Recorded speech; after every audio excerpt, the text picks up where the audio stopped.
Welcome back to Two Keto Dudes. This is Carl Franklin from Connecticut in the United States. And in February 2016, I put myself on a ketogenic diet to take control of my metabolism.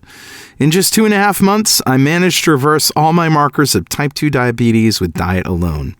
As of now, I'm 80 pounds lighter-ish, with no signs of diabetes or heart disease. Hi, I'm Richard Morris in Canberra, Australia. I've been on a ketogenic diet since April of 2014, and when I started, I was very sick with complications from type 2 diabetes. Within 6 months of starting a ketogenic diet, all of my biomarkers of disease had disappeared. I've lost about 100 pounds. I've completely turned my health around. And this show is a document of our experiences thriving for years in nutritional ketosis. Yeah, and reversing the progress of diabetes. And hopefully that might help a few people who are curious about this kind of dietary hacking. Yeah, we're not doctors. We don't want to give any medical advice, but we are keen to share our own experiences. We're actually both software developers, so we're not afraid of a little technical detail, are we, Carl? Bring on the technical detail. We've done some research into our own deranged metabolisms and the science behind them, and we share studies that we found in the show notes. And you'll probably work out pretty quickly that we're both foodies. Oh, yeah. We love to cook and we love to eat. Yep. And in every episode, we both share a keto recipe that cannot, will not, shall not be ignored. I dare you. Unless you're fasting, of course. Yeah, I'm actually cooking right now. I'm smoking some lamb. Of course you are. While I record this podcast, of course I am. Well, let's start podcast number 146. What the Fat? With Professor Grant Schofield. Heard you say you're due for a little. So, Richard, do we have any apologies or corrections from last week's show? That was 145 Real Food Keto with Jimmy and Christine Moore. No apologies. No? Nobody said anything? Well, a lot of people said a lot of things. There was a couple of people on Facebook saying, why are we listening to this guy? He's fat. Jimmy Moore has no credibility, and I didn't like the sound of his wife or whatever. The point that I really made to these people is that if Jimmy Moore's only qualification for being on the show was that he had lost weight, that would be adequate. Even if he's gained it all back, he at least did it on a ketogenic diet. Mm-hmm. But you'd be entitled to say, look, the guy put on some of his weight back on again, so I'm going to discount him on that basis. But Jimmy Moore has been around. He's been doing this diet since 2004. He's been podcasting about it, and he was there before a lot of other people were. And I've got to say, it would be churlish of us not to acknowledge the fact that we're actually sitting in the community that he had a significant role in building. He wasn't the only one. There were Robert Atkins and Eric Westman and Finian Volek and lots of other people involved in this. But it seems like he was one of the sort of the everyman, that sort of translated the science to normal people, not scholars. Yeah. Now, the rest of us have been able to take it a lot further than Jimmy was able to take it because his science presentation was for a particular audience. But, had he not built up that audience, then people like Stephen Finney and Jeff Volek and Eric Westman and everybody else wouldn't have conferences of people wanting to learn about the ketogenic diet. So, they would have still been wonderful scientists, but they would have been toiling in obscurity. And so we do owe Jimmy some respect for that on that basis. We certainly do. And so I just wanted to mention that for those people who were making negative comments, heard you. Don't agree with you. Yep. Okay. Well, let's revisit what a ketogenic diet is. A ketogenic diet is any diet that puts you into a state of nutritional ketosis where you're burning fat for energy rather than glucose and generating ketones as a byproduct. And to do that, what Richard and I did and what a lot of people do is they limit their carbohydrate intake to 20 grams or less. Now, that's no sugar, no starch, and the carbs come from, whole fat dairy, cheese, eggs, green leafy vegetables, that kind of thing, some nuts, some seeds. And protein is moderate. Your protein shouldn't change too much. Your body's pretty good at figuring out how much it needs. We used 1 to 1.5 grams of protein per day for every kilogram of lean body mass, or what you would weigh without any body fat on you. For me, it's between 80 and 120 grams a day. It's not that. It's around about 100 grams a day of protein. You'll be in your ballpark. Yeah. if you're a normal sized person. And all of our energy we get from fat. Yeah, I mean, it's a great source of energy. It is. And it turns out to be a lot healthier for us than everybody thought in the last 50, 100 years. Well, it's lighter than any other source of energy. I mean, it's half the weight of the same number of calories of glucose or protein. So, Right. Yeah, it's efficient. And it's extremely efficient. It's the reason we put gas in our cars and oil in our tanks. It's an efficient fuel. Yeah, don't do it the other way around, people. Don't do it the other way around. Well, if you're just starting, please listen to our Starting Keto show at start.2keto.com. Well, Richard, how was your week? I really haven't talked to you all week. No, it's actually been unusual for me because I've had no study to do because I finished all my exams.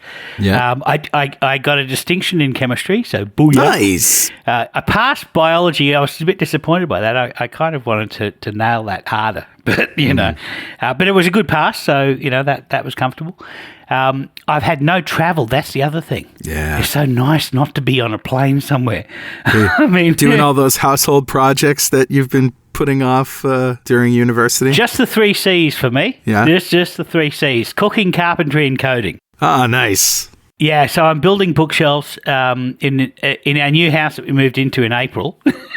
And I said to Jules, don't go to IKEA and buy any bookshelves. I'll make some. Nice. That sounds fun. In April, I said that. Yeah, well, okay. So you can imagine how the pressure's built up since then. Sure. The other thing I've been doing is coding. It's been a while since I've really been coding much. Mm-hmm. Programming for people who don't know the parlance. Yeah. Well, what I'm doing actually is sort of like a cross between my new career as a biochemist and my old career as a software developer. Yeah. So what I decided to do was model in code, in software, biomolecules and biochemistry. Nice. And so I've now made a model of a cell, and I can squirt some messenger RNA to it or even some DNA to it, and it will manufacture all of the proteins that are described in that DNA. Wow. So I've already made ApoB. I made an ApoB 100, and here's the interesting thing. So ApoB 100 is a protein molecule. It's about 15,000 amino acids long.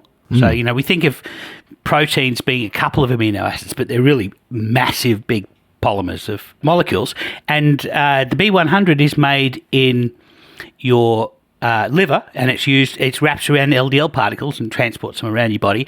And the B48 is made in your gut that basically takes all of the fat out of your meal and sends it around your body. The cool thing that I found out is it's exactly the same DNA that makes the 48 and the 100. And the reason it's called 48 is it's 48% of the size. And so what actually happens is the DNA comes out that is going to make the full long 100, ApoB 100, and there is a second process that goes through the code and cuts it off at the 48 point. So it actually goes through and it makes one single change. It's a little program that runs along this whole stream of DNA, and when it hits that one change, it changes a C into a T, and that basically it tells it to cut it off at 48. So it's the only place in the body that does this. So this sounds like it's a project that you could be working on for the rest of your life. I mean, the cell is a very complicated thing. Oh yeah, I've everything's virtualized, everything's stubbed out. Pretty much all I've got is a ribosome, a nucleus, and the ability to put a protein in the cytosol. So yeah. And now when you have interactions between all of those things, now it gets really complex, huh? Yeah. So that's what I'm aiming for. I want to basically model the energy mechanics of a human cell, and be able to say, look, here is the 40 or 50 ways that insulin affects the body's ability to make fat, or the cell's ability to make new fat, and things like that. So, and the other thing is it's good for me for revising because I've been coding software for so many years, I remember this stuff really easily. And so as I learn every new thing in biochemistry, I implement it in my classes, and it's a way of revising. So, and maybe at the end I'll have a software project to use as a dissertation. Wow. That's a long story. It surprises me that, has this been done before? People keep saying to me, "No, this is novel." So really, this is cool. Yeah. Yeah. Wow. I might even open source it, but I might wait until I'm third year until it's halfway decent. But it does basic things. I mean, I was just blown away when I made my first protein. That was cool. That's really cool, man. So proud. So proud. Yeah, thank you. So how was your week, Carl? Well, you won't be very proud of me. Oh no! What did you do? Well, okay, so I went to Las Vegas, and I went for a conference. I was there for a week. And it started out great. I went shopping, got bacon and eggs and cheese and all this good stuff. And they gave me a suite where I could cook, which was awesome. Yeah, nice. And I got taken out to dinner at Morimoto. I should mention that what happens in Vegas stays in Vegas, so you don't need to. Yeah, I know, but I got to share. Yeah, okay. Let's just say I fell hard for 2 days. Oh no, dude. And it reminded me how, just one non-keto meal, like I allowed myself to taste this food at Morimoto, which was absolutely delicious.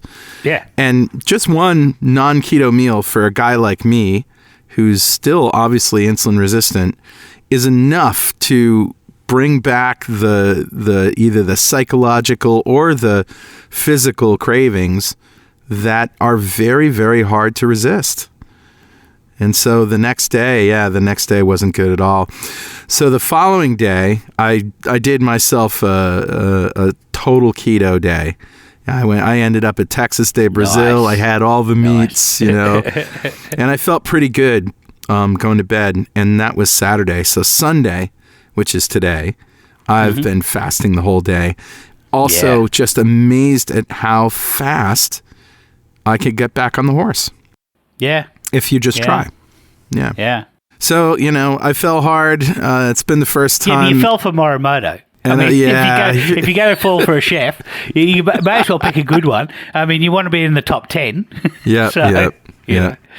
I mean, I would fall for Heston Blumenthal or Marcel Roseppi or, there's a few. But, it really just does show you that it can be very easy, even for somebody like me who's been keto for almost 3 years, for 4 years, right? Yeah. If you just, you start down that slippery slope, and then all of a sudden it's like, hey, whoa, how did that happen? And what's going on here? And you really have to retake control. And I found that it was much easier to do that when, like I said, up in the morning, bacon and eggs. Yeah. Bacon and eggs, that's the trick, isn't it? Yeah. And then you're not hungry. And then, but, continuing to eat higher fat foods the next day, and just don't worry about calories. Just get your keto food in. And then the next day after that, and I'm fat adapted, right? So the next day after that, fasting, boom, back on it. Yeah, nice. The thing about Vegas, I mean, I lived there for 4 years. Even now, it's still pretty hot out. You wouldn't be able to do any exercise. You wouldn't be. I mean, one thing you can do when you have a cheat meal is you can burn off your glycogen and put a hole in it, and that at least gives you. It's like a big old capacitor that gives you the ability to be able to buffer these shocks. Right. If you're not able to do that, then the shocks are much more serious. So yeah. Yeah. Sure. Ouch. Sure. Well, there you go, kids. Keep calm, keto on. Don't worry about it. Just get back on the horse, like we always say. Hop on the horse again. Yeah. Yeah. Well done. Congratulations. Thank you. Well, let's give away some swag. Every show, we pick a lucky winner at random from the members of the 2 Keto Dudes fan club. And today we're giving away a treasure trove of stuff from vendors we like, all of which you can find at fanclub.2keto.com. We also need to mention a caveat. Most of our vendors can only ship inside the United States. That's right. But if we happen to pick someone outside the U.S., we will find something to send you, but it probably won't be the entire treasure trove. So who's our winner this week? This week's winner is Steve Cherry. Congratulations, Steve. Let's tell everybody what Steve's won. Well, the first thing we're giving away is a 2 Keto Dudes coffee mug that says, keep calm and keto on. Good advice this week. Yes, it is. We've also got a signed copy of Lies My Doctor Told Me by Dr. Ken Berry, online at lies.2keto.com. And a bottle of Stevia Sweet Barbecue Sauce, developed by a barbecue restaurant owner who plans to change the restaurant industry forever. Only 2 carbs per serving, online at steviasweetbarbecue.com. And a cheese-making kit from Wine and Way. Pam Zorn gave everybody at Keto Fest a kit so they can make their own fresh mozzarella. That's available online at wineandway.com. That's wineandwhay.com. And a 6-ounce cup of beef bone broth concentrate from Birthright Nutrition. Just add water, heat, stir, sip, and enjoy. Jam-packed with good stuff. More at birthrightnutrition.com. We're also giving away a bottle of Remag, magnesium solution, developed by Dr. Carolyn Dean, along with a copy of her protocol, and the Keto and Magnesium Manifesto. That's online at magmiracle.com. I've got some in my water right now. Yeah. And we're also giving away a big bottle of fasting drops from Keto Chow. It's a well-formulated blend of electrolytes. Just drop a little in your water and fasting will be a breeze. Online at fastingdrops.2keto.com. And 2 bottles of Sated, 1 chocolate, 1 vanilla, online at sated.2keto.com. And from Keto & Co., a sampler 6-pack, brownies, cauliflower rices, and flatbread, online at keto.co. Finally, a bag of everything bagels from Fox Hill Kitchens, made with yeast but no wheat or gluten, online at bread.2keto.com. And if you don't want to wait to win some swag, you can buy all sorts of it online at gear.2keto.com. And that brings us to the time where we read the mail. What you got, Carl? All right. Well, this is from the. I think there's a dog chasing after your mailman. Yes, my leg smells like a mailman. We got an email from Megan, who wrote us in response to our Giving Thanks show with Brenda and Kevin, and she says, "Hey, dudes. I'm sure you've already got this feedback, but just in case, you can also donate a portion of your liver as a living donor, not just kidneys." Yeah, don't donate both your kidneys. That wouldn't be good. No, yeah. The donor can give up to 75% of their liver to the recipient, and it will regenerate to its full size in both people. You know, I knew this, but it's still just absolutely amazing to me. Isn't the liver an amazing thing? It's like a miracle. It really is. Yeah. There's, 50 ways to love your liver, says Paul Simon. She says, my husband was the lucky recipient of 70% of his brother's liver 5 years ago. It's also a good reminder to people is just to talk to their loved ones about their wishes. Even if you're a registered donor, your family has to consent for them to use the organs. And thanks for raising this important issue on the show. The only thing, Megan, this is great, and it's great to know. The only thing that people should know is that livers are harder to transplant than kidneys. And from what I understand, Richard, kidneys, you attach them, they either work or they don't. They have. You do have to take a lot of medication to avoid rejection. But for what I understand, livers are really hard to make them work. Yeah, the interesting thing about kidneys is when you have a kidney transplant, you're a recipient of a kidney transplant, you don't lose one of your kidneys and have another one put in its place. Right. You actually end up with 3 kidneys. Yeah. And so all they do is they attach it they attach the outlet to the bladder and the rest of the blood supply, and there are people walking around that have 5 kidneys because they've had 3 transplants. Right. Yeah. So I think they'd last something like 10 years, and I think they'll put new kidneys in a person up to 3 times. So wow, it's remarkable. It really is remarkable. The body's an amazing thing, isn't it? Just yep. Well, that's what I got. What do you got? Yeah, I've got a direct message from a mystery person on the ketogenic forums who wishes to be anonymous because he or she works at Weight Watchers. Oh boy, and. He or she says, I work for them and soon I'm going to quit because it goes against my morals. Ooh. Feel free to share this message on a podcast as long as you don't use my name. And the message is this. You may have already seen this, but I thought I'd share it with you. Weight Watchers, now rebranded as WW, Wellness That Works is their sub-logo. If anybody goes to www.com, it can be members or non-members. You can scroll down near the bottom to the pre-diabetes links, which will lead to the type 2 diabetes links. And here's the guide for Weight Watchers food recommendations, and it also links to diabetes.org. They encourage grains. Grains are encouraged. Oh, my God. Fruit and all of the usual BS. They call themselves science-based. Basically, I'm seeing that they agree with the American Diabetes Association as they have links to diabetes.org. Anyway, here's the links to the public Weight Watchers page. We'll put it into the show notes, but it's essentially weightwatchers.com/US/DPP.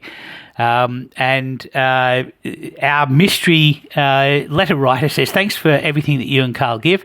I've beat my sugar addiction and my weird bad eating habits, and I'm now diving into the science that you two have opened me up to. So Excellent. That's awesome.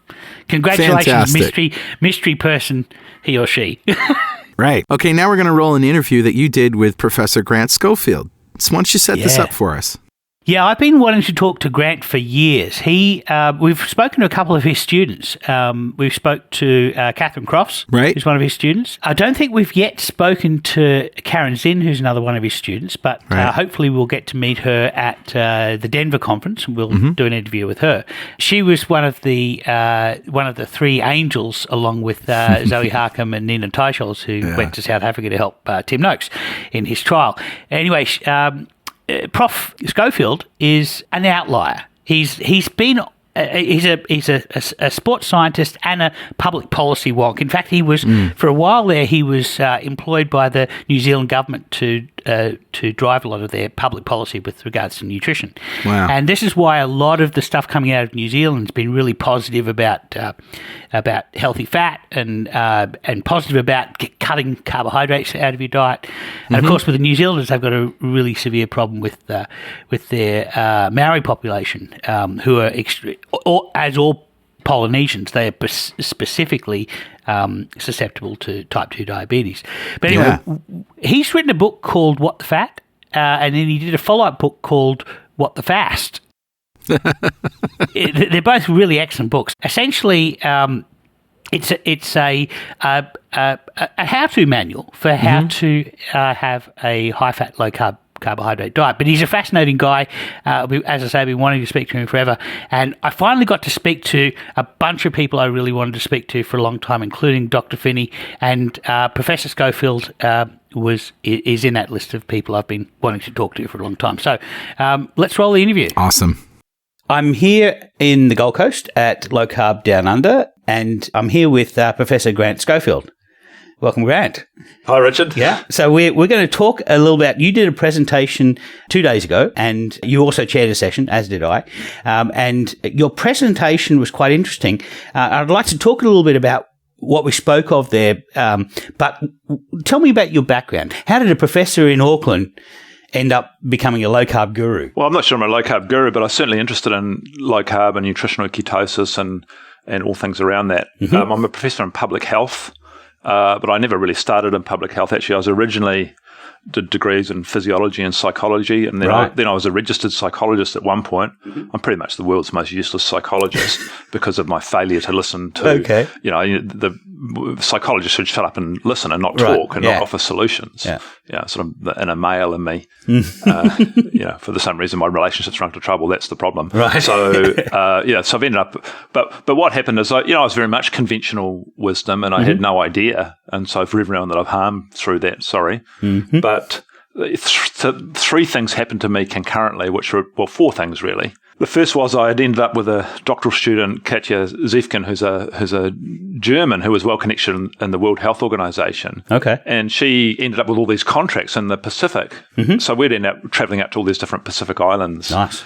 Yeah, it was great with the sort of non-communicable disease prevention. And so what is so interesting about the Pacific, especially when you're waving the World Health Organization nutrition guidelines around, which are low fat, high carb. Of course they are. Is there's an instant mismatch between that and the variations in health. So at one end, you've got a country, there's little islands in southern Vanuatu, which are really just removed from civilization. And part of that are these cargo cults that developed. And so the American soldiers that went there in World War II basically ended up telling the natives that, just avoid white people because they're bad news. Right. We're sort of beginning of, it's just antithesis of an anthropology of religious development. Yeah. Anyway, so they still do that. And so there was really very little development. And you see people extensively healthy, really in the Mark Sisson view of the world, living long and dropping dead. Right. So you'd have these idiopathic deaths very quickly at the end of life, and otherwise a long, healthy life. Yeah. And of course,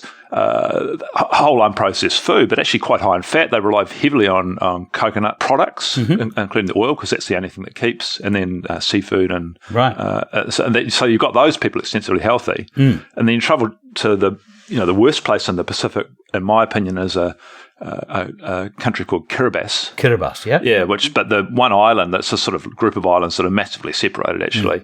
Tarawa is one island, and it's a coral atoll that's right on the equator, and it's 40 kilometres long, about 200 metres wide. It's got 40,000 people on it.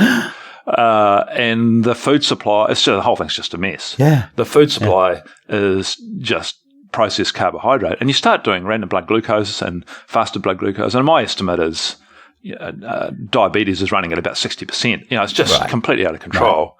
Right. And the hospital's amputating between 12 and 25 feet a month. Wow. For a population of 40,000 from the complications. Yeah. Utterly out of control. And of course, telling them to get their fat down and exercise more is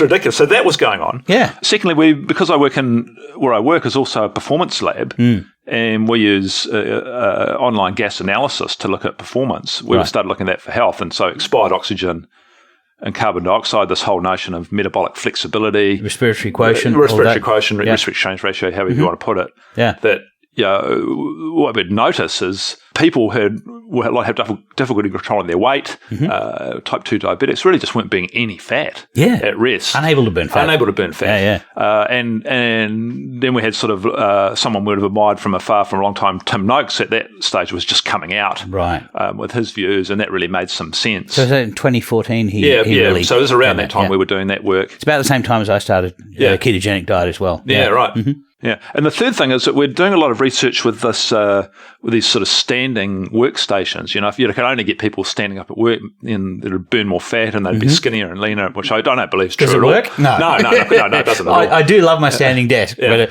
it hasn't reduced any kilos. No, well, it's not going to. And I think part of the what I came to the conclusion is that you see massive variations between people, even in a seated work environment. So just in a standard seated office environment, some people get up about 50 times a day. That's about the maximum. And they just accumulate movement, 3 to 5 kilometres, and they're fidgeters. Yes. And other people are not fidgeters. Right. And they're more or less motionless. Yeah. And to me, I think my theory at that point was that it was metabolic. Right. And once you start to put the metabolism's the cause of whether they fidget or not, whether they use the energy because rather than the other way around. Absolutely, because of leptin resistance, inflammation, and insulin interfering with that at the hypothalamus. I think you've got that's definitely one part of the symptom, but there's also, insulin prevents you oxidizing energy at your mitochondria. Exactly. And so you just don't have energy. And you're hungry all the time. Exactly. So you've got a continual cycle of motionlessness. Yes. And yet we think we're just going to make these environmental changes, and it would somehow that would be the answer. So there was just a lot going on. Yeah. And then so we started getting right to that, and I convinced my dietitian colleague, Dr. Karen Zinn, that this was a good idea. Nice. She went, "Oh my gosh, you're crazy!" And then I had Dr. Catherine Crofts, who was then a doctoral student of mine, that this was what was going on. She thought I was crazy. So they were graduate students of yours before you ever made your own transition? Yeah, that's right. Okay. So Karen did a doctoral studies with me in public health and nutrition. And she also studied under Tim Noakes in South Africa, right? She did earlier to train when she trained as a dietitian. Wow. Yeah. She's the luckiest doctor in the world. Well, not so much, because we've told her the wrong stuff then. And in fact, she got this PhD. It's so interesting because her PhD was, when you get your doctoral thesis examined, they come back and they go, well, leave it as it is, no changes. Never heard of that. Right. Versus, down 5 grades, make some changes to, just don't bother coming back, it's rubbish. Yeah. And she got category 1, which is it's perfect, don't change anything.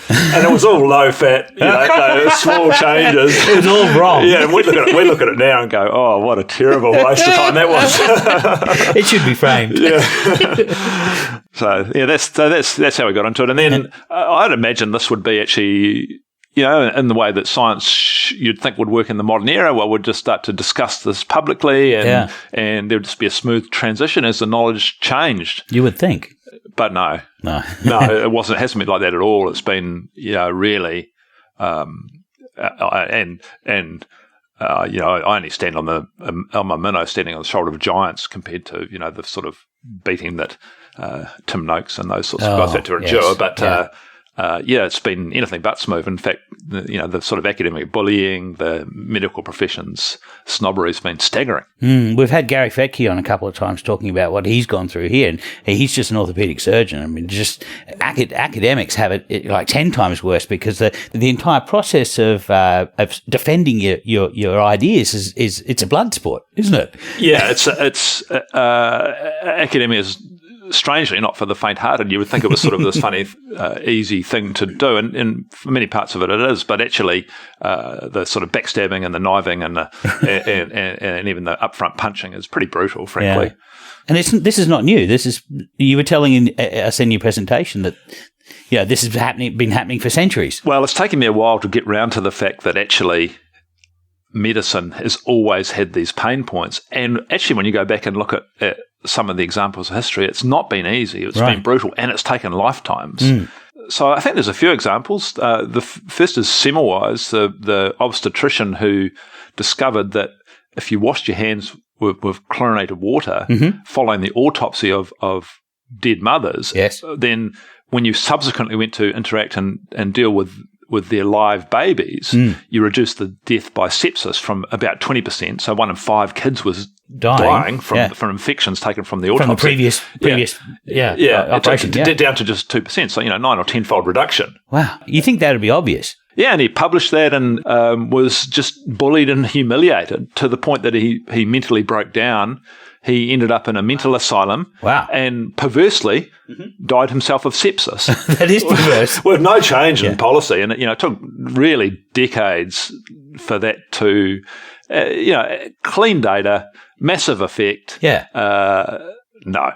Yeah. Mechanism is there. Yeah. The gradient is there. All of the necessary information is there to be able to show that this is evident. Yeah. And the problem, of course, in medicine with this is that the problem is for the colleagues and for people who have been practicing this is what we see today with low carb and keto. Yeah. Is that, for example, in the modern endocrinology community, people have to say, yeah, we actually got that wrong and did harm. Right. And the human condition isn't that. It's one of our own dissonance. Yes. Because we all believe we're good people. I mean, is anyone out there that thinks they're not? No. Of course we don't. So we've got to keep that intact. Yes. And so there's quite a bit of cognitive mobility needed to keep that intact. And so Semmelweis's peers refused to believe that they could possibly be causing the death of their patients because they're only in it for their patients' benefit. Absolutely. So how could I have been doing this? This guy's obviously wrong because I wouldn't intentionally kill people. Yeah. Or even unintentionally. Right. Yeah. And another really interesting example, I think, is in nutrition. And I think really the unacknowledged father of modern nutrition research is James Lind, who was a physician in the Royal Navy in the 1700s. Right. And they had just a minor nutritional problem, which was that nutritional deficiencies, scurvy, were killing an untold number. The magnitude of this effect is just staggering. So it was among the British Navy too, and the British Navy, they had this theory that their Navy had to be twice the size of any other Navy in the world. So the Navy was crucial to the English characteristic. And they were feeding their men, hardtack? Yeah, that was it, hardtack, because it kept it was easy to take. But just look at this for mortality. In one voyage in 1743, they had 1,800 sailors. Okay. And they lost about 1,300 to scurvy. Wow. So they came home with the skeleton crew, literally. I mean, it's flabbergasting. And the men who survived must have been poorly off. They probably never went back out to sea. Yeah, and who knows? And so they had odd words for health and disease then. So things like you died of hysteria, whatever that might mean, or in this case, putrefaction. Oh, and so that sounds like a horrible way to go. Yeah, well, it looks like that because you've got these sores and you sort of looks like you're putrefying. So that's what it caused it. But Lind thought it was a nutritional deficiency. He did the first randomized trial in nutrition, right? And he discovered that he was able to reduce massively the mortality and the overall incidence of scurvy. Wow, by more than 50%. Yeah, and what happened? What? Well, well, nothing. Yeah, of course. So 50 years later, Lynn died in 1794. Okay. And it was then in 1795 that they introduced this as a policy. Oh, no. I mean, it's just flabbergasting, isn't it? So hopefully with the way we're going in nutrition, it's not going to take 50 years and the death of most of us to achieve that. And actually, I don't think it will, because I think now we're in a situation where science has been removed from the elite and it's been given to the citizens. I think it still happens, because I'm just thinking of Barry Marshall in Western Australia. Yeah. Here is a guy, I believe he was a histologist in a hospital, and he was looking at stomach cells of peptic ulcers, and he had this technique of staining them, and he came up with this theory that there was a bacteria that was able to survive in such an acid environment that was doing the damage, and he found this H. pylori, and he Helicobacter pylori, and nobody believed him. Nobody could possibly. Of course, ulcers are caused by stress and by all of these fanciful things, and they're only cured by these radical stomach surgeries, or putting horrible doses of chemicals into these things, proton pump inhibitors, all this kind of stuff that they're doing. And when it came down to it, the only way that he could prove that this was the case was that he personally ingested pus from some other man's peptic ulcers, gave himself ulcers, and then cured it with a simple dose of antibacteria. The man won the Nobel Prize for it. But you would think that the minute that he showed that experiment, that natural experiment, that everybody would stop doing these horrible stomach surgeries. But they were still doing it for decades afterwards. Well, again, I just think it's the same dissonance. How could I be causing harm? Right. And so rather than believing that I was causing harm and changing my behaviour, my best bet is to ridicule Barry Marshall. Right. Play the man. Yes. Ad hominem. Play the man, not the ball. Absolutely. Yep. And that's just science. And I think we've seen that with Gary Fetke. I think we've seen that with Tim Noakes. Yep. And we'll probably continue to see it. But that's a horrible thought. Yeah. But my main wish in life really is that we can overcome this and move forward with our current nutritional changes before another whole generation goes through. At the moment, I think there's the loss of quality of life, not so much quantity of life, due to poor lifestyle.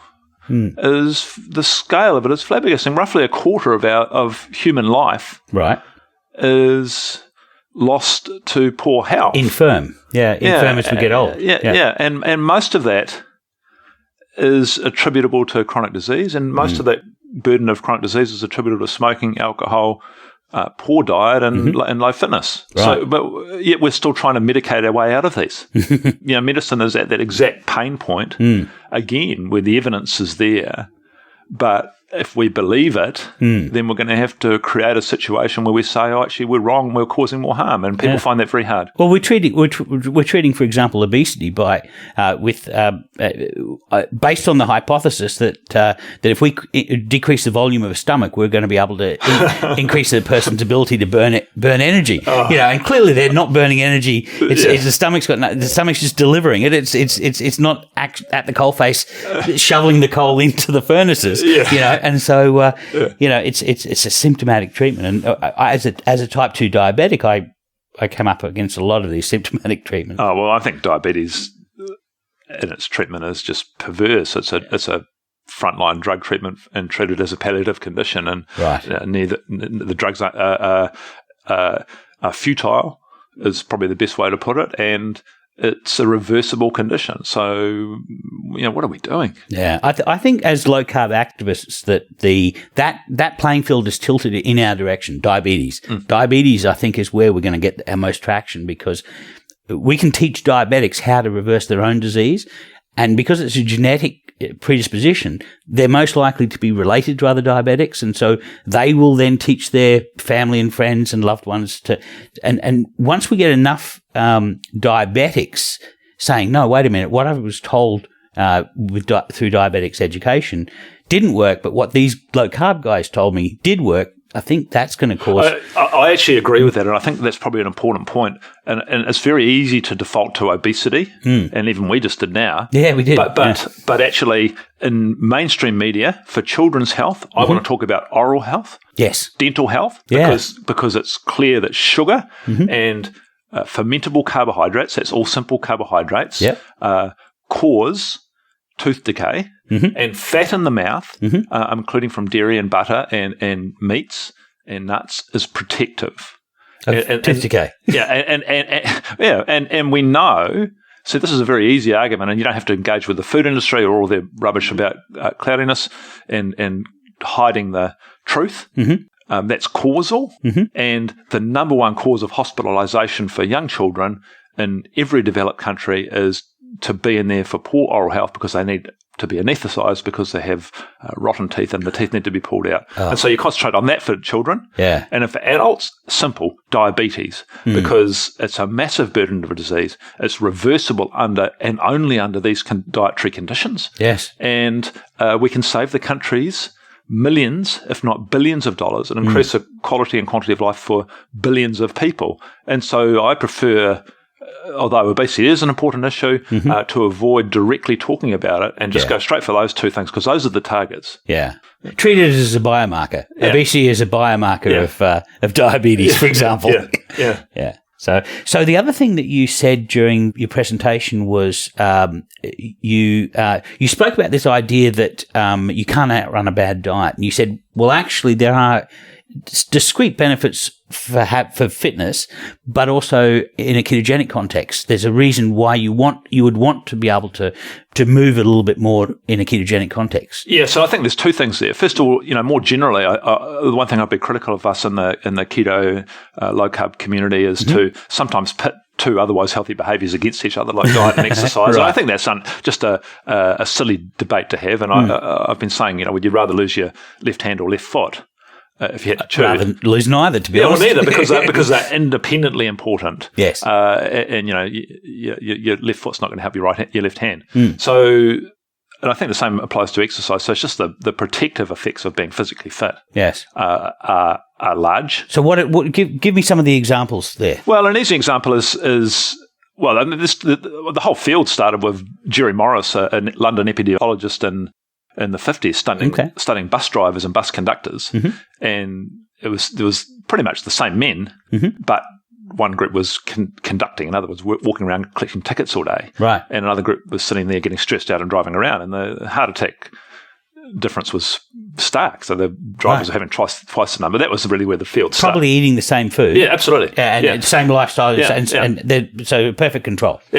So, and that's led to a lot of things. But I think, without relying too much on epidemiology, but I just think the effects stark because we set the bar really low on public health, like just do a bit of movement and you'll be right. I don't think that's true. Actually, higher physical fitness is associated with much improved longevity. So, for example, they followed a group in 1981 of 50-year-olds matched with an equivalently healthy group of 50-year-olds. But one group was members of a California running club, and they ran actually a fair bit, about 300 minutes a week. Wow. Which, people... 5 hours a week. And, after 21 years... the mortality in the non-runners was 34%, and the mortality in the runners was just 15%. Oh, that's significant. It's significant, but it's just not that mortality; it's the morbidity. So the quality of their lives, the quality of the last 10 years of their life. Well, then they studied that. So of that 21 years, the runners were free of disability for another extra 13 years. Wow! I can just imagine if that was a medicine. But blockbuster. Put it in a pill in a bottle, and you'd make $1 billion, trillion maybe. So so let's just not put the two against each other. Both are important, and diet equally has massive effects there. The second thing is in terms of ketogenesis and ketonemia and being in nutritional ketosis. I find, and I think we should be talking about, I think easy fat-burning exercise is one way to really enhance ketogenic signaling. And I'll just give you some examples, just how I do this with myself. I'm a real fan of Phil Maffetone. And he was really, he was a running coach, an endurance coach, a doctor. He's still going strong. He's in his 70s now. But he was an advocate of low carb, high fat back in the 70s. Wow. And for its benefits. But what you see, of course, if you can exercise at an easy rate, and I actually use my Garmin heart rate monitor on my wrist. We have the same one. I'm just looking at it. Yeah, bang. And you just run at sort of a pace of roughly 180 minus your age for heart rate, which for me is 130 beats per minute. It's pretty friggin' easy. Yeah, in fact, I have to walk up most of the hills. Yeah. Then you're just into this fat oxidation zone, and you really just generate ketogenic signaling. I could start a run, and I just did this. My ketones were around about 0.2 when I started this morning, because I'd actually ended up having a few carbs last night just by accident, and just went for an hour and a bit's easy run in that thing. You measure your ketones at the end of that. Well, I'm 1.5. Lovely. Yeah. And so I think my point there is that you're augmenting the ketogenic signaling. This is and you don't get that if you go out and just smash yourself. Right. So high intensity exercise, resistance training, that's all very interesting and that's good and has other benefits. Mitochondrial mitogenesis and all those other things. And you shouldn't avoid that either. And you can do that occasionally. But this everyday sort of just easy ambling along, in my view, really enhances your ability to get into a ketosis, right? And whether you call that an exercise ketosis or a nutritional ketosis or whatever it is, it's still ketosis. It's exercise enhanced nutritional ketosis. Absolutely. Because you couldn't probably do it if you weren't in nutritional ketosis. You probably couldn't get your ketones up to 1.5. No, you wouldn't be able to do that. So you need the combination of both. Yeah. And then, of course, with that method, rather than just going hard out diet and not doing any exercise, you get a little bit more cycling out of in and out of nutritional ketosis much more easy. So, in my opinion, which improves your flexibility, I guess. I think well, and also you just. I think the human condition is not to be in nutritional ketosis 100% of the time, and in many ways. Unless you're using it therapeutically, and as a diabetic, you might be doing that. But to cycle in and out of being anabolic and catabolic, I think is a human condition and really drives normal human physiology. Yeah. And of course, the problem for modern humans is this is a shopping mall test. Yeah, we never get out of it. No, they're constantly anabolic. No one's ever experienced nutritional ketosis, has no idea. And that's why, just the mere fact that people get the keto flu when they go into nutritional ketosis shows us that what's been a absolutely normal part of human physiology is something that they've never used. Yeah. There shouldn't. And in the Paleolithic world, I expect there was no such thing as the keto flu. You just transitioned in and out of of fat burning and. Well, I think up until about 100 years ago, we were doing it seasonally as well. During the winter years, we'd naturally go into a ketotic state, absolutely, or mildly ketotic state, and then during the spring and summer, we'd spring to fall, we'd have more carbs, we'd exit out of it, and it'd be a natural transition. But I think from a fitness point of view, I'm a big fan of functional fitness. I cycle 14K a day because I live 7K away from university. And like you went out for a run this morning. We're both going to go out for a body surf now. Body surf is an extremely aerobic exercise. I went out straight after I got off the plane and with Rod Taylor the other day, and I had my ass kicked by those waves. Well, it should be fun. We're at a place called Surfers Paradise. Yeah. just think about the name, Surfers Paradise. Well, if you're into surfing and you can't go surfing when you're here. It's a moral imperative. We have to do it. So, but I'm a big fan, as I say, a big fan of functional fitness. When I was diabetic, because my insulin was chronically high, I wasn't able to burn fat. If you did an RQ of me, I was probably 1.0. I was probably burning all the carbs that I ate and stuffing all the fat into my fat cells as much as I could until I could take no more, and then everything else deranged out of the picture. As soon as I went into nutritional ketosis, my insulin was able to drop, and all of a sudden I could burn fat, and I lost about 35 kilos almost in 3 months. Wow. Straight off my body, because all of a sudden it was available. It was available. The energy was available. And that explains this paradox that people see of a type 2 diabetic who is a fat man, obviously has a lot of energy stored on him, has no energy to use. He's lethargic all the time, can't be buggered getting up and walking to the fridge, and is hungry all the time. Yeah, he's hungry all the time. It's a paradox. That's right. And you end up, of course, looking at them and going, oh, you lazy bugger. Yeah. And which is... Blame the patient. Blame the patient rather than the physiology. Yeah. And there's a physiological, not a psychological explanation here. And I think that's crucial. Exactly. Especially for medical professionals to understand. So, you get your diet sorted out and then you automatically feel like becoming more active, and then you should embrace that because of the benefits that we've talked about all round and being active and fit. I remember the first time it happened to me, it was an epiphany. I was at Bunnings, which is it's like a Home Depot. It's a big hardware store. And I was buying a composter and they didn't have a barcode on it. And the lady at the till said, can you go, hold on a second, I'll call somebody to go and get the barcode. And I said, don't worry, I'll go for a run. And I was running through this Bunnings, and it's probably about 100 meters wide, this store. So it's, a decent run for somebody who never runs. And halfway through this, I'm thinking, I'm really enjoying this. I should run more often. It was an epiphany for me. Yeah. So, and that happened maybe 2 or 3 months after going into ketosis. So, yeah, it's really interesting that we typically go to psychology to explain a behavioural issue when in fact it's actually deeply physiological. Metabolic. Yeah. Wow. Well, thank you very much, Grant. This has been an absolute pleasure. I think we should go for a body surf. Let's go. Okay. Heard you say you're due for a little. So did you guys actually go body surfing? Yeah, we did. Totally did. with Catherine Crofts. Catherine took photographs, and I look a bit like a beach whale. But we did for a good half an hour. Both Grant and I had the same watch, and so we have one of these Phoenix 5X watches that tells you how much exercise you've had and how many kilometers you've run or how many kilometers you've body surfed. And we did a lot of body surfing. So That's pretty cool. The waves there are just spectacular. I thoroughly enjoyed that interview. Thanks. Yeah, you're welcome. Well, you feeling peckish? I am a little bit peckish, despite having lamb in my smoker.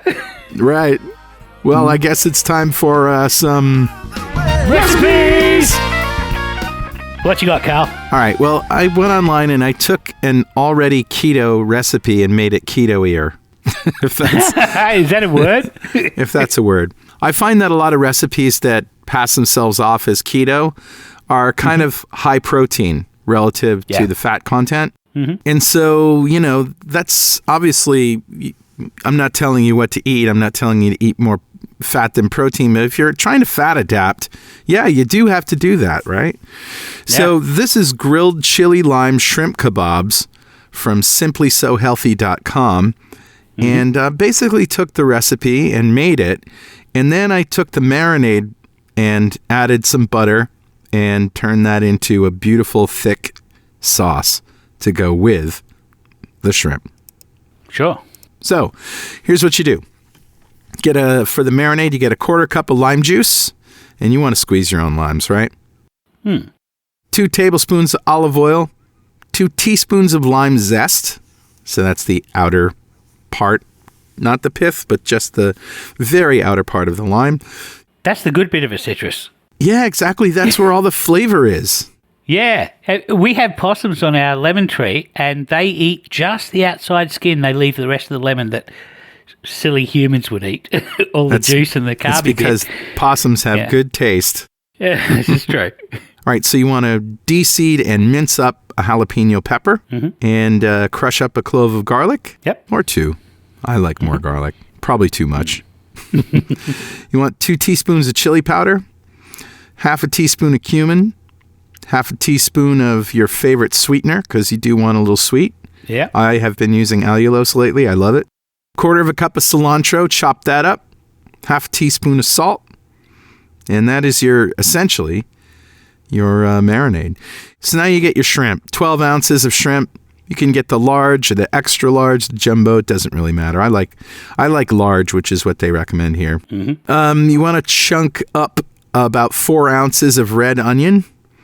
And obviously, if you're onion sensitive, because there's some sugar in there, you might want to tamp that down a little bit. 4 ounces of green bell pepper, or capsicum, as you Aussies call it. We do. And and you're going to use skewers. So you get wood skewers or bamboo skewers, and you soak them in warm water for about 45 minutes to an hour. And this is really good because you don't want them to burn, right? And we're going to grill these, so we don't want those skewers to burn. So you mix together all of your stuff, minus the onion and pepper, all of your marinade. And you put the shrimp in the marinade, and you're going to cover that and refrigerate it for 45 minutes to an hour. I'd even go, I wouldn't go more than an hour, because with the citrus, as you have said before, after about an hour, it starts to break down shrimp. Yeah, it does. The protein will break down into amino acids and be mushy. It's sort of like gelatinous, Yeah. All right, so now you want your grill up high, and you slide the shrimp and the bell pepper and the onion chunks alternating, and brush the kebabs with some marinade. Make sure you cover those veggies. You know, you can use whatever veggies you want, really. I mean, they're just saying onion and pepper because they go well with shrimp. And you want to grill them on high heat, open grill, 3 to 5 minutes. And using tongs, turn them over and grill for another 3 to 5 minutes, or until they're opaque and cooked through. And you want to remove them to a serving platter. So now, guess what we're going to do with that marinade? Yeah, so first of all, you need to boil it, because that has had raw shrimp in it.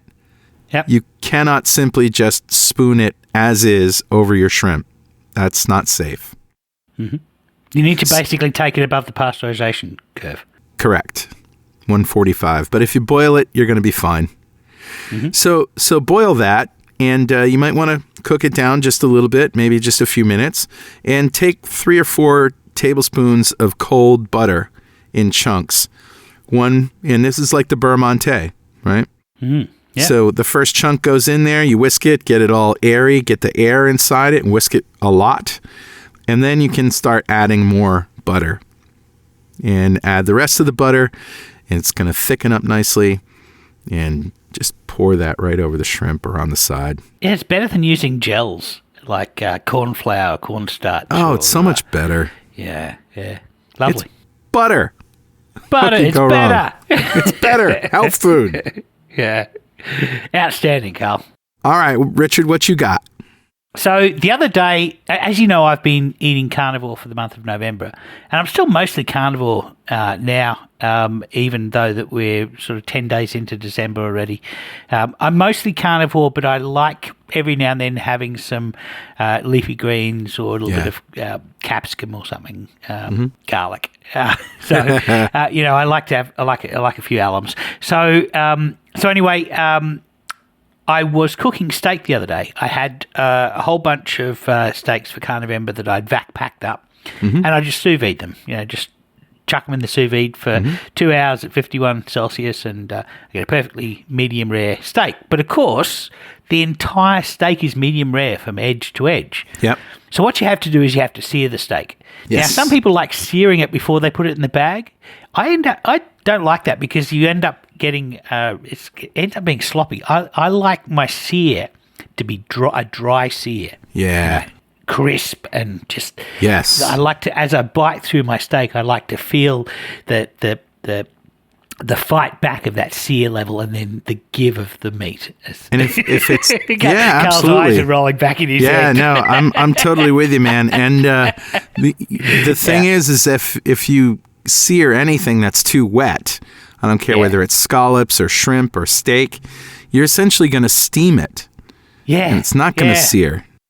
Steamed steak is not good. Steamed most things is not good. Yeah, it's true. But anyway, so here's the trick. So I was looking on the web to see perfect sear techniques, because I wanted to up my sous vide game. And I found one on Serious Eats by Kenji Lopez-Alt. He's like the god of sous vide. And right. Anyway, I went looking for it again, this technique again, because I tried it and it was really good. I went looking for this technique again to be able to put it in the show notes, and the only thing I could find is a video from Kenji and Adam Savage you might know from Mythbusters. Mythbusters, right. Where they do the same technique. It's not very complicated. Here's what you do. You put your extraction fan on. That's the first step before searing anything. This should be a warning as to the smoke that's going to fill your house.